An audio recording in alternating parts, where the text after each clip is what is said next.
Nomai Harimai, welcome to 3 News. World leaders have gathered in Kyiv on the third anniversary of Russia's invasion with a message of unwavering support for President Zelensky and a condemnation of Vladimir Putin.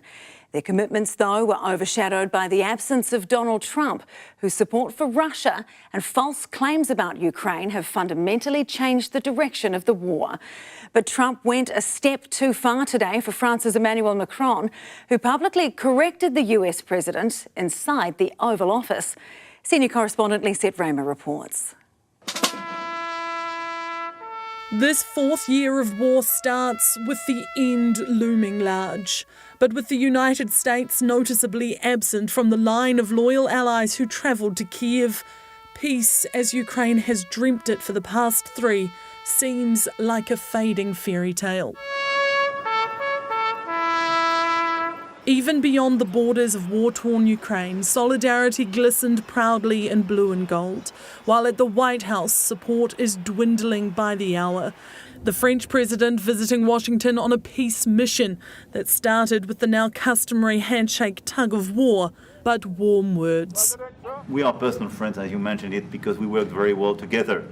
And I think the US and France always stand on the same side, the right side. But this friendship is frayed. And as Trump opened his book of alternative facts and started claiming to have given billions in free aid to Ukraine, while Europe had only offered a loan, Macron had to set the record straight. Just so you understand, Europe is loaning the money to Ukraine. They get their money back. No, in fact, to be frank, we paid 60% of the total effort, and it was through, like the US, loans, guarantee, grants, and we provided real money, to be clear. We have 230 billion frozen assets in Europe, Russian assets, but this is not as a collateral of a loan, because this is not our belonging.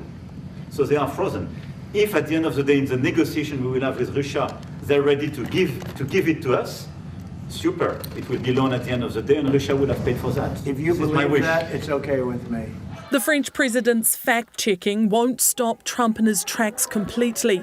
Zelensky is set to sign an agreement that will allow America to access Ukraine's wealth of minerals as payback for aid. I do deals. My whole life is deals. That's all I know is deals. The next deal, signed within weeks, Trump boasted, would be one of peace in Ukraine. It could lead to World War III if it's done so. When the war started in 2022, Russia claimed it would capture the capital in 3 days.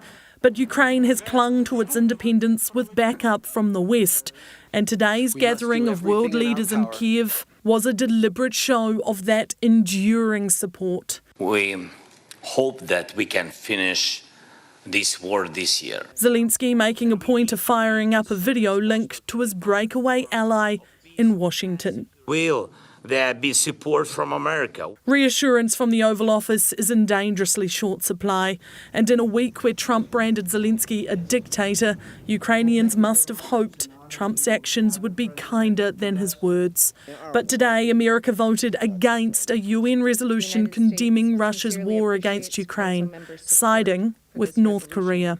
I will be meeting with President Zelensky. In fact, he may come in this week or next week to sign the agreement, and which would be nice. I'd love to meet him. Would meet at the Oval Office. The US president revealing he is willing to travel for a meeting, just not to Kyiv with Zelensky, but to Moscow with Putin.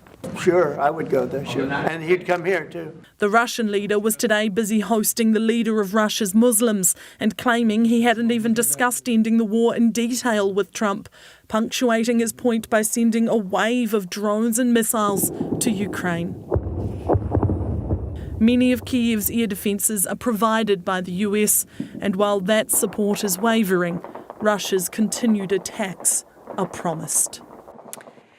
Well, Lisette's with us now. Kia ora, Lisette. So President Trump has actually been challenged on another one of his claims, this time by the other side, Vladimir Putin. That's right. One of the ideas that's being discussed at the moment by the UK and France is this idea of a peacekeeping force. So troops from both of those countries that would operate in Ukraine to add an extra layer of security once the war has ended. Now, that idea was raised by the French president at the Oval Office today. He asked Donald Trump about it, and Trump seemed to approve of it. it. He even went as far as to say that Vladimir Putin would be okay with that if a peace deal was to go ahead. Now, what's interesting about that is he's been completely undermined by Vladimir Putin, who, as you've seen in that story, has come out and said that his discussions with Trump haven't involved any detail around even ending the war. So it appears that Trump has been caught out inflating the progress that's been made in terms of these negotiations. Straight out of the Trump playbook. Lisette, thanks so much.